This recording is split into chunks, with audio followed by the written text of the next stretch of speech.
News প্লাছৰ সমূহ দৰ্শকক ইংৰাজী নৱবৰ্ষৰ শুভেচ্ছা জ্ঞাপন কৰিছোঁ। আৰু যিহেতু আজি বছৰটোৰ প্ৰথমটো দিন আৰু প্ৰথমটো দিনত দেখা পোৱা গৈছে যে বনভোজস্থলীসমূহত অগণন বনভোজকাৰী দলে ভিৰ কৰা পৰিলক্ষিত হৈছে। আৰু মই বৰ্তমান উপস্থিত আছোঁ হাতীচিলাৰ ইয়াৰে যি পৰিৱেশ সেই পৰিৱেশটো দেখুৱাই আছে ভিডিঅ' জাৰ্নেলিষ্ট ঋতুৱে। আৰু বিভিন্ন ঠাইৰ পৰা বনভোজকাৰী দলসমূহ আহিছে। বছৰৰ প্ৰথমটো দিনত লগে ভাগে এসাঁজ খাবলৈ তেওঁলোকে আহিছে ৰাজ্যৰ ভিন্ন প্ৰান্তত যিসমূহ বনভোজস্থলী আছে সেই স্থলীসমূহলৈ। আৰু সমান্তৰালভাৱে হাতীচিলাটো দেখা পোৱা গৈছে একেই পৰিৱেশ। হাতীচিলাটো বিভিন্ন ঠাইৰ পৰা বহু বনভোজকাৰী দলসমূহ আহিছে। আৰু এই মুহূৰ্তত মই এই দৃশ্য দেখুৱাই গৈছোঁ যিসমূহ বনভোজকাৰী দলসমূহ আছে তেওঁলোকৰ যিসমূহ খাদ্য সেই খাদ্যৰ বাবে তেওঁলোকে বৰ্তমান প্ৰস্তুতি চলাই আছে। কিছু সময়ৰ পিছতে তেওঁলোকৰ যিসমূহ ব্যঞ্জন আছে সেই ব্যঞ্জনসমূহ বনাব। এয়া দৃশ্য দেখুৱাই গৈছে ঋতুৱে হাঁহে মাহে কোমোৰাৰে এসাঁজ খাবলৈ বাবে এনেদৰে তেওঁলোকে আহিছে লগে ভাগে এসাঁজ খাবৰ বাবে। আৰু ইয়াতে বাইদেউসকল আহিছে, বাইদেউসকলৰো মই মন্তব্য ল'বলৈ চেষ্টা কৰিম, ক'ৰ পৰা আহিছে জানিবলৈ চেষ্টা কৰিম। বাইদেউ আপোনাৰ ওচৰলৈ আহিছোঁ। আমি জাগিৰোড মিলন নগৰৰ পৰা আহিছোঁ। কেনেকুৱা লাগিছে ইয়াতে? আমি বৰ্তমান মাত্ৰ আহি উপস্থিত হৈছোঁ, এতিয়া গোটেই পৰিৱেশটো দেখা নাই, নিশ্চয় ভালেই লাগিব। অকণমান ভাল লগা নাই সুবিধাকণ। তো যিমানখিনি পইচাটো লৈছে আমাৰ 1000 এটা লৈছে, কিন্তু একো সুবিধা নাই, টয়লেটৰ সুবিধাটো নাই, হেৰি নাই, সেইকাৰণে অকণমান বেয়া লাগিছে। আৰু পিকনিক বুলি ক'লে যিকোনো ঠাইতে আমাৰ ভালেই লাগে, তথাপিতো যিহেতু আমাৰ পৰা পইচাটো লৈছে হয় নহয়, সেইকাৰণে অকণমান যদি সুবিধা দিয়া হ'লে নিশ্চয় আৰু ভাল লাগিল হয়। কিন্তু আমি এইখিনিকে বহুত ভাল লগা বুলি আজি আমি এনজয় কৰিম। কি আছে আজি খানা? আজি মটন আছে, আপোনাৰ মাছ আছে, দালি চব্জি, আৰু ব্ৰেকফাষ্ট আমি কৰিলোৱে। বাকী এইবিলাকে আৰু এইবিলাকে খাই আজি আমি ফুল মস্তি কৰিম। আমি একদম গোটেই মানুহখিনি এটা মনৰ এনেকুৱা যুঁজ আছে নহয়, আমি SOPখন পালন কৰি পেলাই আমি গোটেইখনে মানে মনৰ আনন্দত নিজাকৈ আমি মানে উপভোগ কৰিম। আৰু নিশ্চয় যিহেতু SOPও কাৰ্যকৰী হৈছে, SOP কেইটামান নিয়ম বনভোজকাৰী দলসমূহে পালন কৰিব লাগিব। আৰু তাৰ মাজেৰে এনেদৰে বনভোজ খাইছে বাইদেউসকলে। যিহেতু বনভোজ বুলি ক'লে গীত মাতে, সকলোৱে আনন্দ ফূৰ্তি কৰে। আপোনালোকেও যদি এফাকি বিহু গাই দিয়ে।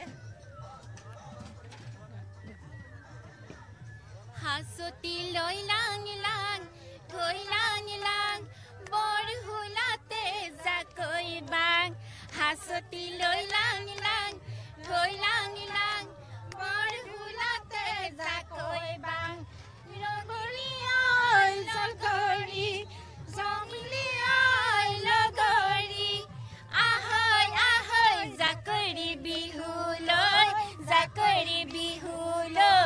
যা। খুব সুন্দৰ। এনেদৰে সকলোৱে আনন্দ ফূৰ্তিৰ মাজেৰে এসাঁজ লগে ভাগে খাবলৈ আহিছে হাতীচিলালৈ। আৰু আইতা এগৰাকীও আহিছে। আইতা, প্ৰথমে আপোনাক নৱবৰ্ষৰ শুভেচ্ছা জ্ঞাপন কৰিছোঁ। ক'ৰ পৰা আহিছে আপোনালোকে? জাগিৰোডৰ। আমি কেনেকুৱা লাগিছে কি ক'ব?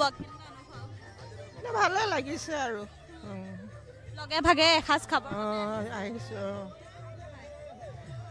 আৰু আনফালে মই ঋতুক দেখুৱাবলৈ অনুৰোধ জনাম, আনফালে এওঁলোকে যিসমূহ পাচলি সেই পাচলি কটাত ব্যস্ত হৈ আছে, তেওঁলোকৰ মাজলৈও যাবলৈ চেষ্টা কৰিম। আৰু আজিনো তেওঁলোকৰ খানাত কি আছে সেয়াও জানিবলৈ চেষ্টা কৰিম। বাইদেউ আপোনালোকৰ ওচৰলৈ আহিছোঁ, কি আছে আজি খানাত?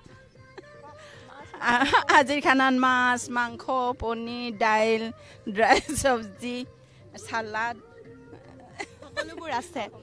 হয়, পাচলি কাটি আছে, তাৰে মাজত যদি এফাকি বিহু গীত গায়।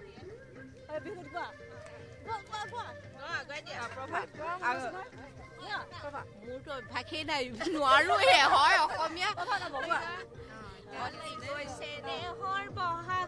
অতিকৈ চেনেহৰ মহাৰে মুহুৰা, ঐ তাতো কৈছে ৰে হৰৈ মাগু, ঐ তাতো কৈছে নেহৰ বহাগৰ বিহুতি, ঐ নে নাচি কেনে কৈ থাকো, নীলাজী কেঁচা বন চুলে জয় পৰিব, আমাৰে নাচনীক চুলে জগৰ লাগিব, নীলাজী কেঁচা বন চুলে জয় পৰিব, আমাৰে নাচনীক চুলে জগৰ লাগিব, ওচৰ চাপি চাপি নাহিবা ধুলীয়া, আমাৰে নাচনী নিছে কুমলীয়া আমাৰে নাচনী নিছে কুমলীয়া হে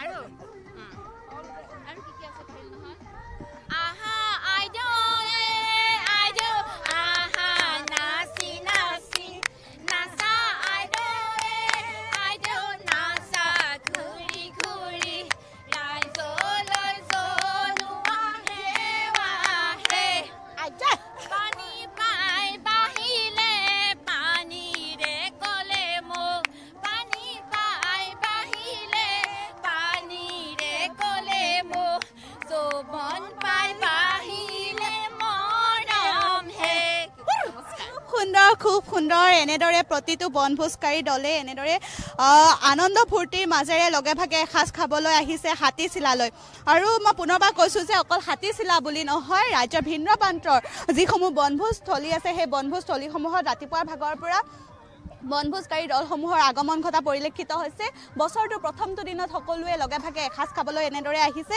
আৰু ব্যক্তি আছে মন্তব্য ল'বলৈ চেষ্টা কৰিম দাদা প্ৰথমে আপোনাক ইংৰাজী নৱবৰ্ষৰ শুভেচ্ছা জ্ঞাপন কৰিছোঁ কি ক'ব কেনেকুৱা অনুভৱ আজি আপোনাকো ইংৰাজী নৱবৰ্ষৰ শুভেচ্ছা যাচিলোঁ ইয়াতে আহিছোঁ আমাৰ ওচৰে পাঁজৰে লগে ভাগে এসাঁজ পিকনিক হিচাপে খাবলৈ ভাল লাগিছে অৱশ্যে আমাৰ মেইন টাৰ্গেট আছিল হাতীচিলা খাবলৈ কিন্তু কিবা এটা প্ৰব্লেমৰ কাৰণে হাতীচিলাত নাখালোঁ ইয়াতে আহিম হয় ধন্যবাদ জ্ঞাপন কৰিছোঁ আৰু শিখা এটা কথা উল্লেখ কৰিব লাগিব যে বনভোজ খোৱাৰ ক্ষেত্ৰত চৰকাৰে কিছু SOPও জাৰি কৰিছে আজিৰ পৰা SOPও কিছু কাৰ্যকৰী হৈছে বনভোজস্থলীসমূহত কোনো ধৰণৰ মাদক দ্ৰব্য সেৱন কৰিব নোৱাৰিব উচ্চ স্তৰত মিউজিক বজাব নোৱাৰিব আৰু লগতে তেওঁলোকে যিসমূহ তেওঁলোকৰ জাবৰ জোঁথৰ থাকে সেই জাবৰ জোঁথৰসমূহ নদীলৈ পেলাব নোৱাৰিব এনেধৰণৰ কিছু SOPও জাৰি কৰিছে আৰু SOPৰ মাজেৰে এনেদৰে দেখা পোৱা গৈছে যে বনভোজকাৰী দলসমূহ আহিছে বনভোজ খাবলৈ